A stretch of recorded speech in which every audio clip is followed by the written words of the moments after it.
Hello students, welcome to economics class.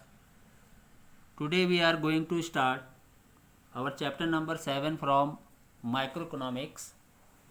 The name of the chapter is production function and return to a factors. Let's start our topic. First one is production function. What do you mean by production function? It is the relationship between physical input and physical output. यह physical input और physical output का relationship बताता है. Physical input means land, labour, capital and entrepreneur. These all are the physical input. इससे कितना output आपका generate होता है उसको हम प्रोडक्शन फंक्शन कहते हैं. It is express in terms of the following equation. Here are the equation. QX and functional relationship between land and capital. Here QX is the production of commodity X, L means labor and K is a capital. 40X it means output of commodity X. 40 unit है, आपको 40 unit produce करना है with the help of labour. आप देख रहे हैं 5 unit of labour and 4 unit of capital. अगर आप लगाते हैं तो आपको 40 यूनिट्स आपकी आउटपुट आ जाती है. Clear. Now variable factors. What is variable factors? It refers to those factors which can be change. जिसको आप चेंज कर सकते हैं in the short run. Short run period में आप जिसे चेंज कर सकते हैं उसे हम वेरिएबल फैक्टर्स बोलते हैं. What do mean by short run? Short run is the period which is maximum of 1 year और below 1 year. 1 साल या 1 साल से कम को हम शॉर्ट रन कहते हैं. जो भी प्रोडक्शन होता है आपका विद इन 1 ईयर जो प्रोडक्शन होता है उसे शॉर्ट रन कहा जाता है. They vary directly with the output. ये डायरेक्ट वेरी करते हैं आउटपुट से. चेंज होता रहता है आपका. जैसे जैसे आप वेरिएबल फैक्टर्स चेंज करेंगे वैसे ही आपका आउटपुट भी चेंज होगा. For example labour and raw material are the example of variable factors. You need more labour. अगर आपको प्रोडक्शन बढ़ाना है, आउटपुट बढ़ाना है तो you need more labour. Labour की आपको ज़्यादा आवश्यकता होगी. Other things remaining constant. और जो दूसरी चीज़ें हैं like fix factor, technology, these are the factor of production which remain constant. Thus use of a variable factor is zero. अगर वेरिएबल फैक्टर आपका जीरो है इट मीन्स आपका आउटपुट भी जीरो आएगा. जैसे जैसे आप वेरिएबल फैक्टर्स को बढ़ाएंगे आपका आउटपुट इंक्रीज होता जाएगा in the short run period. Okay, clear. This is the variable factor. Now fix factor. It refers to those factors which can not be change. इसमें वो फैक्टर आते हैं जिसे आप चेंज नहीं कर सकते हैं in the short run. Short run period में आप उनको चेंज नहीं कर सकते. They do not very directly with the output. Output से ये डायरेक्टली वेरी नहीं करते, चेंज नहीं होते. ये fix factor remaining constant. Fix factor आपका कांस्टेंट रहेगा. For example land, building, capital, machinery, these are the example of fix factor. Now come to the short run production function. What is short run production function? It refers to the period of time in which a firm cannot change some of its factor. यह कौन सा period of time है? Short run period of time जिसमें आप कुछ factor को change नहीं कर सकते. जैसा कि मैंने आपको बताया था फिक्स फैक्टर में सेम वही है. Like plant, machine, building, these are the fixed factor which can't be changed in short run. short run में चेंज नहीं होते due to insufficiency of time. Time limit इसमें कम है शॉर्ट रन में. आपको जैसे बताया था 1 साल का इसमें टाइम होता है. 1 साल का जो प्रोडक्शन पीरियड होता है उसमें फिक्स फैक्टर चेंज नहीं होते. But can change any variable factor. लेकिन आप वेरिएबल फैक्टर को इसमें चेंज कर सकते हैं लाइक लेबर, मटेरियल्स एक्सेट्रा. ये चेंज हो सकते हैं. Thus there will be some factor of production that are fixed. इसमें कुछ ऐसे फैक्टर ऑफ प्रोडक्शन होते हैं जो फिक्स होते हैं, इसको चेंज नहीं किया जा सकता, केवल आपके वेरिएबल फैक्टर ही इसमें चेंज होते हैं। लाइक जैसे फार्मर है, एग्जांपल इसमें फार्मर का दिया है, farmer may have a fix amount of land. Farmer के पास फिक्स अमाउंट ऑफ लैंड होता है, उसको वो चेंज नहीं कर सकता, केवल अपनी प्रोडक्शन को बढ़ा सकता है with the help of labour.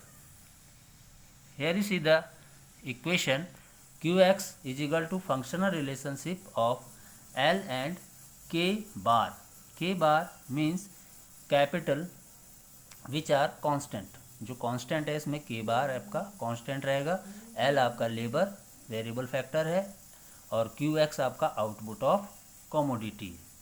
यहाँ आप देख रहे हैं 40 यूनिट ऑफ आउटपुट हमने प्रोड्यूस करना है with the help of 5 unit of labour and 4 unit of capital which is constant. जैसे ही आपने आउटपुट बढ़ाया 45 यूनिट बढ़ाए, आपका वेरिएबल फैक्टर चेंज हो गया 5 to 6 और आपका कैपिटल कांस्टेंट रहेगा। क्लियर? ये शॉर्ट रन में था। Now long run production function. Long run production function से आप क्या समझते हैं? Long run is a period of time when the distinction between fixed factor and variable factor vanish, यानी कि दोनों ही इसमें लॉन्ग रन में आपका फिक्स फैक्टर और वेरिएबल फैक्टर दोनों ही गायब हो जाते हैं। All factors are variable factors. इसमें जितने भी फैक्टर्स होंगे, चाहे वो वेरिएबल हो चाहे वो फिक्स्ड हो, वो आपके वेरिएबल फैक्टर्स ही माने जाते हैं। Long period is long enough. Long period आपका मोर देन आपका 5 ईयर्स 10 ईयर्स होता है। इसमें प्रोडक्शन कैपेसिटी आपकी बढ़ जाती है depending on the firm production capacity. Plant size can be changed. Plant size को आप इसमें चेंज कर सकते हैं, इधर से उधर ले जा सकते हैं लॉन्ग रन में, या उसको बढ़ा सकते हैं, या आप ज़्यादा इंस्टॉल कर सकते हैं in the long run production function में। Let's see the equation. Here is the equation commodity X और functional relation L and Q, labour and capital. यहाँ प्रोडक्शन आपका 40 यूनिट हुआ with the help of 10 unit of labour and 4 unit of capital.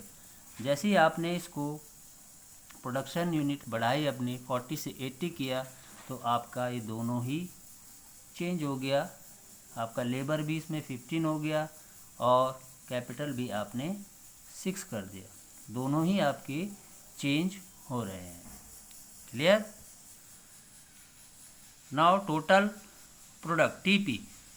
TP is the sum total of output. ये आपका output का total दिखाता है, total product. Unit of variable factor, जितने आप वेरिएबल फैक्टर्स इसमें लगाएंगे आपका जो टोटल प्रोडक्ट है वो बढ़ता जाएगा। ये आपकी उत्पादन प्रक्रिया में शामिल रहता है। इसे हम total return of variable factor भी कहते हैं। Clear? In a short period of time if a firm wants to increase its TP. Short period of time में यदि कोई फर्म अपना प्रोडक्शन बढ़ाना चाहता है, then it can do so by increasing the variable factor और production. तो उसे क्या करना पड़ेगा? अपना वेरिएबल फैक्टर को बढ़ाना पड़ेगा।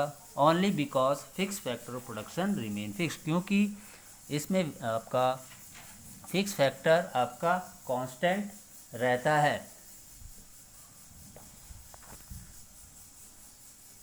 And do not fluctuate with the fluctuation. Fluctuation जैसे होता रहेगा आपका, इसमें कोई फ़र्क नहीं पड़ेगा। However in the long period, लेकिन जैसे ही आप लॉन्ग पीरियड में आते हैं, increases in all the factor of production can increase level of output. Long run में जैसे बताया था कि दोनों ही वेरिएबल और फिक्स फैक्टर कांस्टेंट चेंज हो जाते हैं इसमें, तो आउटपुट भी आपका यहाँ पर चेंज हो जाएगा। तो उसका फॉर्मूला है आपका टीपी निकालने का, total product is equal to average product multiply by L और quantity. Now come to the marginal product MP. It refers to change in TP, यानी कि change in TP, total product में कितना परिवर्तन आ रहा है when one more unit of the variable factor is use. यदि आप एक और वेरिएबल फैक्टर को यूज़ करते हैं तो टोटल प्रोडक्ट में कितना चेंज आता है, उसे हम मार्जिनल प्रोडक्ट कहते हैं। यहाँ भी वही है, fix factor remaining constant, fix factor आपका कांस्टेंट रहेगा। एग्जाम्पल देखेंगे आप। If output increases from 40 to 45 unit, यदि आपका आउटपुट 40 से 45 यूनिट आपका बढ़ गया, तो when the input of labour is increased from 5 to 6 unit, जब आपका लेबर 5 से 6 यूनिट बढ़ा तो आपकी जो प्रोडक्शन है यानी टीपी आपका 40 से 45 बढ़ गया। इट मीन्स 5 आपका इंक्रीज हो रहा है। Here you see the illustration. MP 45 unit, ये आपका total product of 6th unit है, माइनस करेंगे आप 40 total product of 5th unit, then you get the 5 additional of 1 more unit of labour. 6 minus 5, यानी कि एक वेरिएबल फैक्टर के change होने पर आपका जो चेंज आया टोटल प्रोडक्ट पे वो 5 का आता है। Clear? Here you see the formula MP of n is equal to total product of n unit minus total product of n minus 1। n minus 1 का मतलब होगा कि टोटल प्रोडक्ट आपका जो प्रीवियस वाला है उसको आपने माइनस कर देना है, और MP is equal to change in total product upon quantity, इसको ऐसे भी निकाला जा सकता है। Clear? Now the average product AP, it is per unit total product per unit जो निकलता है आपका वेरिएबल फैक्टर्स का, उसे एवरेज प्रोडक्ट कहते हैं।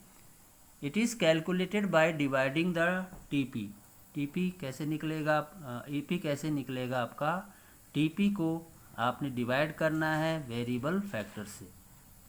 ये you see the formula, AP is equal to TP upon unit of variable factor और L। Example, if TP is equal to 40, total product 40 दिया हुआ है, when 5 unit of labour, then तो AP क्या आएगा आपका, TP 40 अपॉन 5, तो ये कैंसिल हो जाएगा आपका, तो आपका एवरेज प्रोडक्ट आ जाएगा 8 unit of output. Clear? Estimation of AP, MP and TP कैसे एस्टिमेट किया जाता है, ऐसे